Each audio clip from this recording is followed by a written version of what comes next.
नमस्कार जोहार। चलते हैं झारखंड की ताज़ा खबरों की ओर, लेकिन उससे पहले अगर आपने अभी तक इस चैनल को सब्सक्राइब नहीं किया तो कर लें, जिससे कि आपको झारखंड की ताज़ा खबर रोजाना मिलती रहे। पहली और बड़ी खबर, झारखंड के सरकारी स्कूलों में लगभग 20 दिनों तक चलेगा ऑडिट का कार्य। स्कूलों को ऑडिट करने के लिए हर जिले में 14 ऑडिटर लगाए गए। झारखंड के सरकारी स्कूलों की ऑडिट करने का प्रयास बीते 2 महीने से चल रहा था, लेकिन अब जाकर झारखंड के सरकारी स्कूल का ऑडिट किया जाएगा। सभी ऑडिटर को समय पर कार्य पूरा करके उसकी रिपोर्ट झारखंड शिक्षा परियोजना परिषद को देने के निर्देश दिए गए हैं। झारखंड के माध्यमिक स्कूल, कस्तूरबा विद्यालय तथा प्राथमिक विद्यालय सभी स्कूलों का ऑडिट कार्य किया जाएगा। अगली बड़ी खबर, पुरानी पेंशन बहाली को लेकर राष्ट्रीय कर्मचारी संघ 5 मई को आंदोलन करेगा। इसके तहत देश के सभी राज्यों से प्रधानमंत्री एवं मुख्यमंत्री के नाम ज्ञापन सौंपा जाएगा। केंद्र सरकार ने 1 जनवरी 2004 से अधिकारियों और कर्मचारियों के लिए जो नेशनल पेंशन स्कीम जारी की थी, यह पेंशन कम इन्वेस्टमेंट है जो बाजार आधारित रिटर्न की गारंटी देता है। इस पेंशन स्कीम को खत्म कर पुरानी पेंशन योजना लागू करने के लिए 5 मई को आंदोलन किया जाएगा।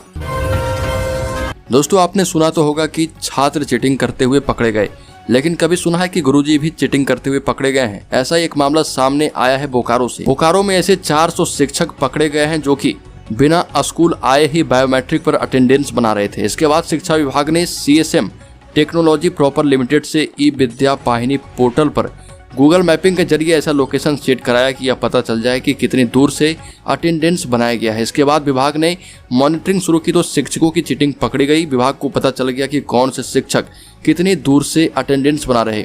जिला शिक्षा पदाधिकारी नीलम आइलिन टोपे ने कहा कि पिछले 15 दिनों से गूगल मैपिंग के आधार पर मॉनिटरिंग की जा रही थी।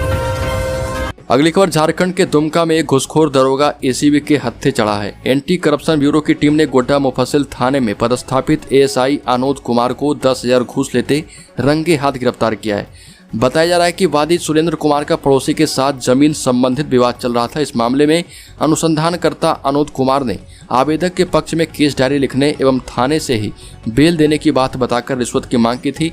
आवेदक के काफी आरजू मिन्नत के बाद भी जब ASI नहीं माना, तब वादी ने ACB को लिखित शिकायत दर्ज करवाई। इसके बाद दरोगा जी पकड़े गए।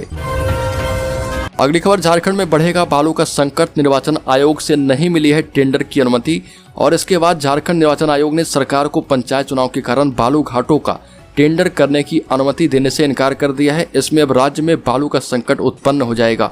NGT कोलकाता के द्वारा पारित आदेश के आलोक में राज्य के बालू घाटों से बालू का उठाव बारिश के मौसम में नहीं हो रहा है। वर्ष 2020 से मानसून अवधि में यानी 10 जून से 15 अक्टूबर तक बालू के खनन पर पूर्णतः रोक लगाई गई है, और इससे 15 अक्टूबर तक बालू संकट के कायम रहने की आशंका है। आज या कल तक कोर्ट में सरेंडर कर सकते हैं मुख्यमंत्री हेमंत सोरेन। अरगोड़ा थाने में दर्ज है FIR। चुनाव आयोग की नोटिस के बाद संभावित कार्रवाई और सिर पर मंडरा रहे अयोग्यता के खतरे के बीच झारखंड के मुख्यमंत्री हेमंत सोरेन अदालत में सरेंडर कर सकते हैं। CM के नजदीकी सूत्रों की माने तो तमाम राजनीतिक खींचतान और सियासी घमासान के बीच रांची की विशेष अदालत में आत्मसमर्पण करेंगे। साल 2019 में राजधानी रांची के अड़गोड़ा थाना क्षेत्र में धरना प्रदर्शन को लेकर तत्कालीन नेता प्रतिपक्ष के तौर पर उन पर मामला दर्ज किया गया था। अगली खबर, खूंटी में प्रतिबंधित उग्रवादी संगठन People's Liberation Front of India PLFI supremo Dinesh Gope का करीबी और संगठन में छोटा नागपुर रीजनल कमेटी के कमांडर का पद संभाल रहे लाका पाहन को सुरक्षा बलों ने मुठभेड़ में ढेर कर दिया है। मुरहू थाना क्षेत्र के इंडीपीड़ी पंचायत के कोटा गांव के पास बुधवार की सुबह सुरक्षा बलों के साथ उग्रवादी संगठन की मुठभेड़ हुई। इस दौरान 60 राउंड से अधिक गोलियां चली। इसमें लाका पाहन मारा गया। हालांकि दस्ते के दूसरे सदस्य फरार होने में सफल रहे हैं। अगली खबर, लीज मामले में चुनाव आयोग का फैसला हेमंत सरकार के खिलाफ गया तो सुप्रीम कोर्ट जाएगी झारखंड मुक्ति मोर्चा। मुख्य सचिव को नोटिस मिलने के बाद से ही सरकार को आभास हो गया था कि स्टोन माइनिंग लीज मामला यूं ही खत्म नहीं होने वाला है, इसलिए सरकार पहले से ही विकल्पों पर विचार करने लगी थी। हालांकि चुनाव आयोग इतनी जल्दी सब कुछ करेगा इसका अंदेशा नहीं था। इसी ने जिस प्रतिनिधित्व कानून की धारा 9A के तहत नोटिस जारी किया है उससे CM सोरेन और सरकार भी सशंकित है।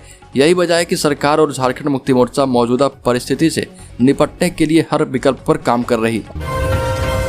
अगली खबर, बदलते मौसम ने एक बार फिर से झारखंड में अधिकतर घरों में बीमारियों को घुसा दिया है। 2 दिन पहले तक लोग भीषण गर्मी के कारण हीट वेव की चपेट में आ रहे थे, उल्टी, दस्त, बुखार के शिकार हो रहे थे। वहीं पिछले 1-2 दिनों से मौसम में हो रहे उतार चढ़ाव के कारण अस्पतालों में पहुंच रहे सर्दी, खांसी और बुखार के मरीज बढ़ चुके हैं।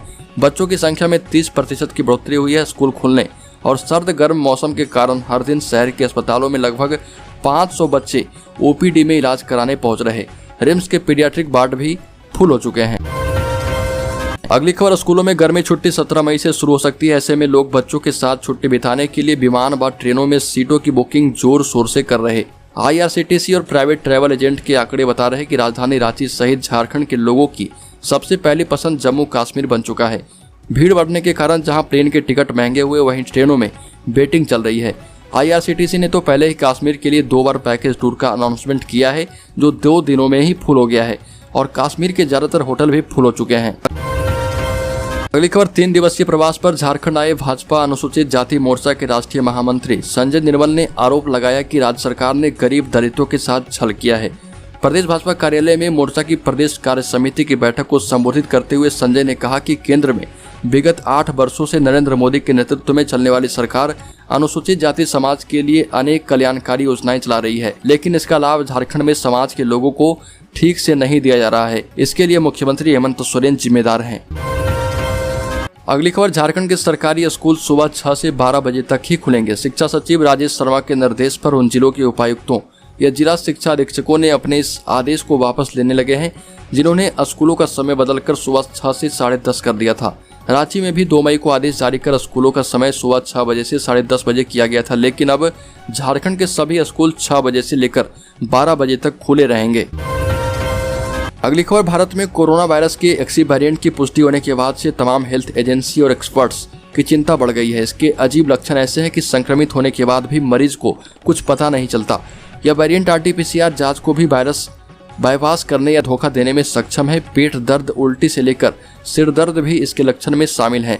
देश में जीनोम सीक्वेंसिंग को मॉनिटर करने वाली संस्था ने बताया कि भारत में कोरोना का एक्सी वेरिएंट आ चुका है। यह ओमिक्रॉन वेरिएंट का सब वेरिएंट है, जो कि 10 गुना तेजी से फैलता है।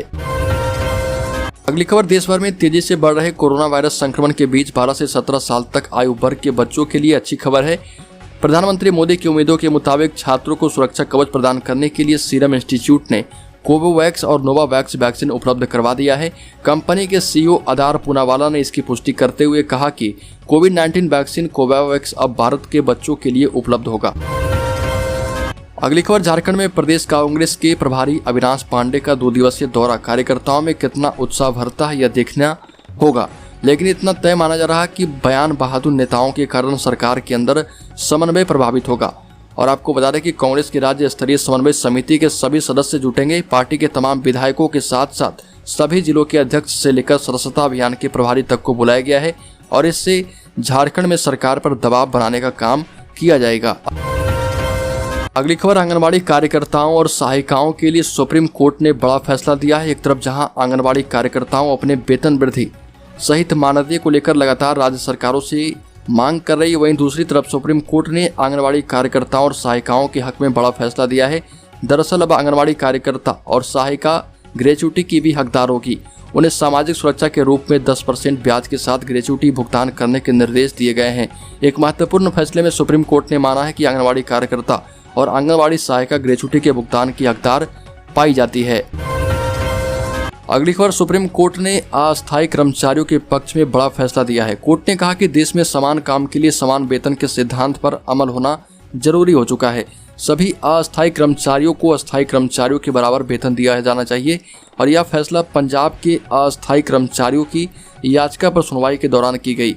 यह फैसला पूरे देश में लागू होगा। जस्टिस JS खेहर और ऐसे बोबडे की बेंच ने कहा कि समान काम के लिए समान वेतन कर्मचारियों का अधिकार है, चाहे वह अस्थायी कर्मचारी हो या फिर संविदा पर। इस फैसले से कॉन्ट्रैक्ट पर काम करने वाले लाखों कर्मचारियों को देश में राहत मिलेगी। अगली खबर, झारखंड एकेडमिक काउंसिल की 8वीं, 9वीं और 11वीं की परीक्षाएं 5 मई से शुरू होगी और किसी भी तरह के अफवाह पर ध्यान नहीं दे, परीक्षा कैंसिल नहीं की जाएगी। काउंसिल ने इस संबंध में निर्देश जारी किया है। इसको लेकर तैयारियां लगभग पूरी की जा चुकी है। परीक्षाएं CCTV कैमरे की निगरानी में होगी। रिपोर्ट के अनुसार पूरे राज्य में करीब 15 लाख बच्चे परीक्षा में शामिल होंगे, जिसमें से 55,000 बच्चे रांची जिले के हैं। अगली खबर, मुख्यमंत्री मेधा छात्रवृत्ति फॉर्म भरने की तिथि बढ़ाई गई, अब इस तारीख तक जमा कर पाएंगे। आपको बता दें कि मुख्यमंत्री मेधा छात्रवृत्ति परीक्षा के लिए फॉर्म जमा करने की तिथि बढ़ा दी गई है। विद्यार्थी अब 21 मई तक फॉर्म जमा कर सकते हैं। 28 मई तक DO से फॉर्म सत्यापित भी कर सकते हैं। फॉर्म जमा करने की तिथि पहले 30 अप्रैल तक निर्धारित की गई थी। अगली खबर, झारखंड में बच्चों की छूटी हुई पढ़ाई की भरपाई करवाएगी आंगनबाड़ी सेविका। झारखंड सरकार कोरोना के कारण लंबे समय से सरकारी स्कूलों के बंद रहने के कारण बच्चों को हुए शैक्षणिक नुकसान की भरपाई को लेकर कई तरह की कवायद कर रही है। इसी कड़ी में बच्चों की छुट्टी हुई पढ़ाई की भरपाई के कार्य में आंगनबाड़ी सेविका को लगाने का निर्णय किया गया है। मुख्य सचिव सुखदेव सिंह की अध्यक्षता में बैठक में इस पर सहमति बनी है। इसमें स्कूली शिक्षा एवं साक्षरता विभाग के अलावा महिला एवं बाल विकास विभाग के भी पदाधिकारी शामिल हुए। अगली खबर, झारखंड के वित्त रहित शिक्षक कर्मियों को लगा बड़ा झटका। राज्य के करीब 1200 शिक्षण संस्थानों के 10,000 शिक्षक व शिक्षकेतर कर्मचारियों के लिए संस्थाओं को साल में एक बार ही अनुदान दिया जाता है। संस्थान इस राशि का संबंधित शिक्षक व शिक्षकेतर कर्मियों को भुगतान करते हैं, लेकिन पिछले साल भी नहीं भुगतान किया गया था, साथ ही इस बार भी भुगतान नहीं किया जा रहा है, जिससे कि